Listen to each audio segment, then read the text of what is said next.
Initiation by Robert Hugh Benson, Part 3, Chapter 4, Part 2, Subsection 3. When he heard the nurse come in with his soup about 8 o'clock that night, he put into words the decision he had at last come to. "Is that you, Nurse Deacon?" "Yes, Sir Neville, with your soup." "Could I have a priest from St. Joseph's, do you think? To hear my confession? And I should like to have Holy Communion in the morning, too." "I'll send across directly," she said. He could not have believed that an afternoon and an evening could have made so great a difference in his feelings. The time had passed very tranquilly indeed, broken only by little events, quite unimportant, yet oddly exciting. It had been an event when his lunch had come, a couple of hours after he had been in bed. A lunch well cooked and alluring, though strangely tasteless, as all food had been ever since his blindness. He had eaten this lunch with the help of Nurse Deacon, who steadied the plates and directed his movements. Then he had slept and dozed alternately till about 4. Tea had come up a little later, and with tea, Miss Brantz, who brought the suggestion that Nurse Deacon might, if he cared for it, read aloud to him for an hour. He had declined this, and he did not know why, except that he wanted to think. About 7 the barber had come, and when the barber had gone, he had passed his hand over the shaved top of his head with a strange feeling of excitement. Matters seemed drawing to a crisis. The sheep was decked for the sacrifice indeed. His first intelligent emotion about himself was that he was not really Neville Fanning at all, that his consciousness had been tricked somehow into believing in its own continuity, that it was not really he at all who lay here waiting for the morrow, but someone else with whom he had been identified.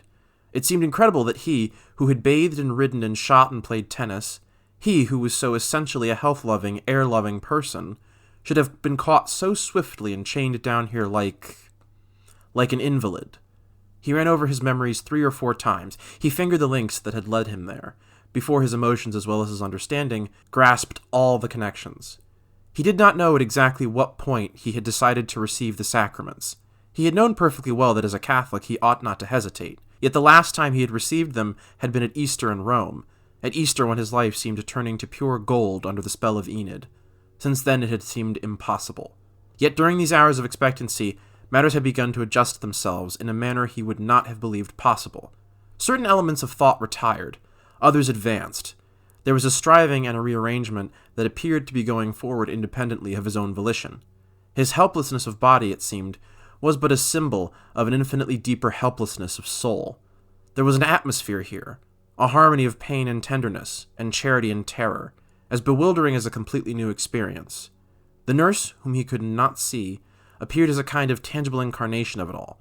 The touch of her hands when she settled him to eat and drink, the cool linen of her apron which he caught at once in mistake for the side of the bed, the smell of the flowers in the invisible room, the sound of the fire in the grate. There was not a sense that was not affected, not a sensation that was not eloquent. There seemed then to emerge in him, drawn out by environment, that old frame of things and thoughts that, formed in him by education, had been overlaid by his later experiences and actions. It was as if his own inner childishness came up and took charge once more. It appeared to him absurd to allow his own little thoughts and philosophies to dominate him any longer. He was to stand in peril of his life tomorrow. He knew that well enough, in spite of all his pretenses. Then what better thing could he do than prepare his soul for that encounter? It was not that he was conscious of any religious emotion, nor even of definite fear, but the shadows were falling faster every hour. Then it was but reasonable to meet them in the way that was most familiar. By 8 o'clock it seemed obvious to him that he must make his confession and receive Holy Communion tomorrow. A little before 9 the priest had come. Like all Jesuits, he had the infinite tact of utter simplicity. He said nothing except the plainest things. When Neville had finished his little story, he remarked that an experience such as Neville had passed through might be the occasion of the greatest merit, if it were rightly accepted. He bade him commit himself without reservations into the hands of God. He gave him absolution, and he told him he would bring Holy Communion to him at 6:30 the next morning. Again he felt no emotion. Rather, he felt the relief of its absence. It was not that he experienced any ineffable peace, or that he felt particularly more cleansed than he had before. Merely he was conscious that he had done the suitable thing, that in that strange exterior world, which was called religion, he had performed the proper actions. Then he said the 3 Hail Marys assigned to him as his penance, and settled down for the night. Subsection 4. He awoke, suddenly and completely, about 6 o'clock, and after a minute or two of hesitation, touched his bell, for he awoke to the entire consciousness of where he was, and of what awaited him. The night nurse came in, told him what time it was, and asked if she should bring in the necessaries for Holy Communion. He assented. At 7 o'clock the priest had come and gone, and the nurse had cleared away the flowers and linen cloths and the lighted candles. He had seen nothing of this, but he had followed her actions by the little sounds she made. Then she left him in quiet, telling him to ring if he wanted her. Unless he rang, she said, no one would interrupt him till Nurse Deacon came to him at 9. Then, once more, he settled down to consider. His night had been like the night of a traveler. Certainly he had slept a great deal. He had slept continuously from 3 till 6, yet previously to that, he had no more been wholly unconscious of what approached so swiftly than the night traveler is unconscious of the steady roar of the wheels and the rush of the night outside. But it was not fear that he felt. He had never even been remotely tempted by that which so afflicts many who await such an ordeal, the knowledge that he could yet refuse it and go out again at his will. Rather, his emotion had been one of contemplation, of a fact that cannot be evaded. Now and again he had heard a clock strike softly. Once in the silent hours he had heard the low talking of a man's voice on the landing outside, and supposed that the doctor had been summoned in haste for some other patient. Yet the burden of anticipation lay on him as heavy as lead. One emotion he had had, however, which he had not anticipated, and that was the thought of Enid. Again and again during the night he had thought of her. Her image had grown upon him like a giant, now that in his helplessness he could no longer put it away. It was not that he wanted anything particular from her. Not for a moment even now did he desire, however helpless and vague his mind might be, that Enid whom he now knew should come to him. But with a sentimentality of which he had not believed himself capable, he had longed to hear the voice and feel the touch of the Enid whom he had once thought he knew, of the quiet, serene girl who understood him so quickly, the Enid of Frascati and Rome and Hartley, of Hartley at least in the first few hours of her visit there, the Enid of that ideal which he had once formed of her, who had so ruthlessly torn away the mask and shown him the cruel reality. Now, however, even this had passed. Then he considered the sacred ceremony in which he had just been a partaker, and was quietly amazed at the absence of emotion it had caused. He had received that which, in his deepest being, he believed to be the body of Christ. He had quieted his thoughts that he might contemplate that fact, yet there had been no reaction of devotion.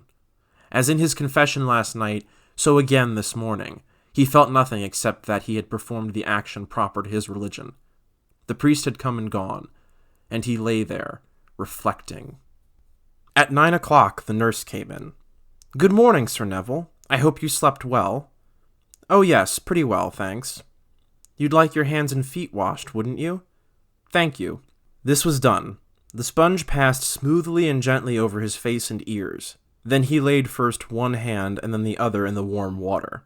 Then these were dried, and he lay still. Then he had listened to the basin being put back. Then the door had shut. Then, once again, the sense of helplessness and fatality came down on him like a pall. By now he knew, somewhere in the house below him, waited Aunt Anna and Algy, and for the first time a kind of childish fury seized him at the thought of them. Of what use, after all, were all Aunt Anna's prayers and Algy's sympathy? For somewhere also in that very house his butchers were gathering. The man who would drug and stifle him into insensibility. The man who would open his head with knives and saws and scissors. There was a horrible little instrument, too, of which he had forced poor Algy to read aloud to him from an encyclopedia. An instrument that faintly resembled an elaborate kind of mechanical corkscrew. If there were anything in prayer and sympathy, why could not these horrors be prevented? It was all very well for Aunt Anna to be meek and courageous, and Algy to be silent and emotional, but what had they to suffer? They would wait in that pleasant drawing-room while he was being choked and hacked upstairs. He put away, with a kind of savage selfishness, the thought that they, too, were suffering. What, after all, he asked himself, were mental sufferings compared to physical? It was the naked, bodily nerve that hurt in the long run, and not memories and anticipations. About 20 minutes past 9 he was quiet again, and lay there, indeed, like a sheep on the steps of the altar. His whole attention seemed fixed on the faint noises of the house. He heard the hooting of a motor and wondered whether it were his surgeon who was coming. He heard the faint chink of china and wondered whether it were a basin being carried down to catch his blood. For one mad instant he desired that there might be some delay, that the surgeon might be called elsewhere. There flashed across his consciousness, come and gone again in an instant, the knowledge that he was yet free to say no and to demand his release. The end came far more swiftly and undramatically than he imagined. The door opened so quietly and ordinarily that it seemed nothing. Then the quiet, steady voice spoke. "They are quite ready, Sir Neville. Will you get up and come downstairs? I will help you into your dressing gown and slippers." Subsection 5. The faint, drug-like smell smote his nostrils suddenly, as, with outstretched hands and fingers from behind guiding his arm, he shuffled in through the double doors on the first landing. One of them was baize, he remembered. "Good morning, Sir Neville. Feeling pretty well, I hope?" It was Hansworth's voice. He remembered that and put out his hand. "Good morning. Oh yes, thanks. This is Dr. Martin, who will give you the anesthetic." Again his hand was taken. "Good morning, Dr. Martin. What am I to do, please?" "That's all right, Sir Neville," came Miss Brance's delicate voice from behind. "Just slip off your dressing gown and slippers." As he was doing this, he wondered whether he ought to say anything. He decided not. Standing in his pajamas, barefooted, he felt more helpless than ever. "What?" he began. "Now, please, the bed is just in front of you. By the way, you have no false teeth, have you?" "No." He groped forward, feeling with his hands, till they encountered a sheet-covered edge. It seemed unusually high, he thought. The light was on his left.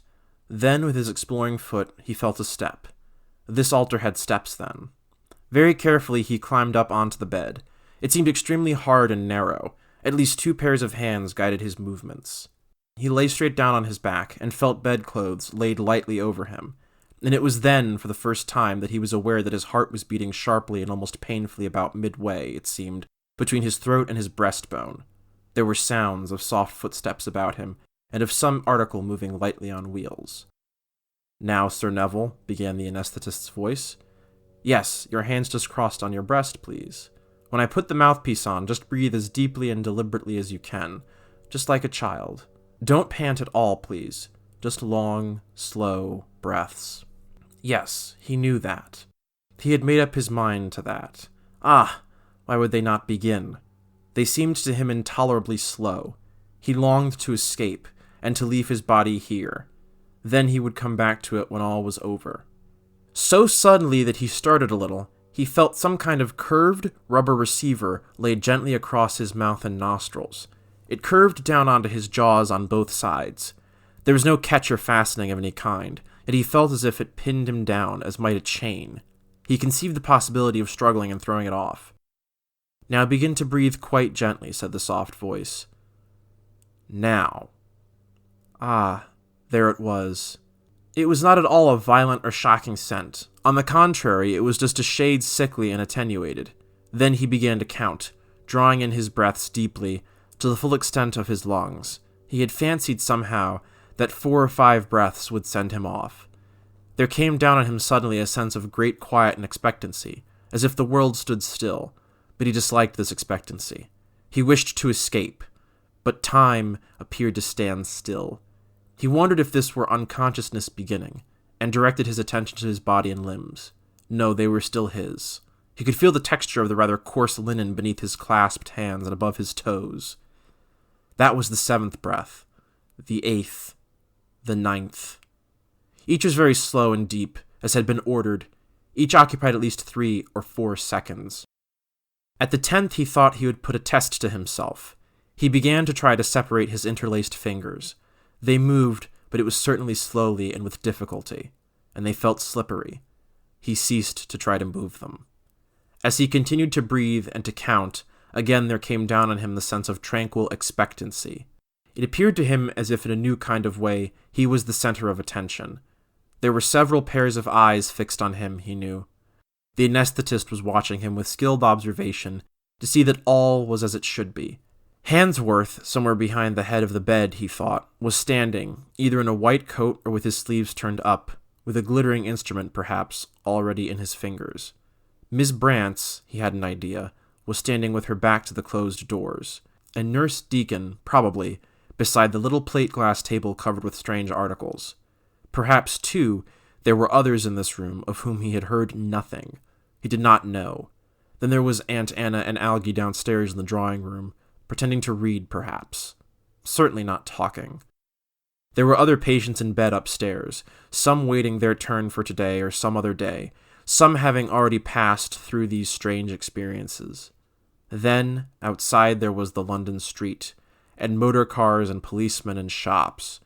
Perhaps somewhere there was Enid. He did not know whether she were in London or not. Then there was Hartley, and Jim, and the hall and the river and the pavilion, and Father Richardson. And somehow, he himself was the center of all these things. They radiated from him, and looked towards him.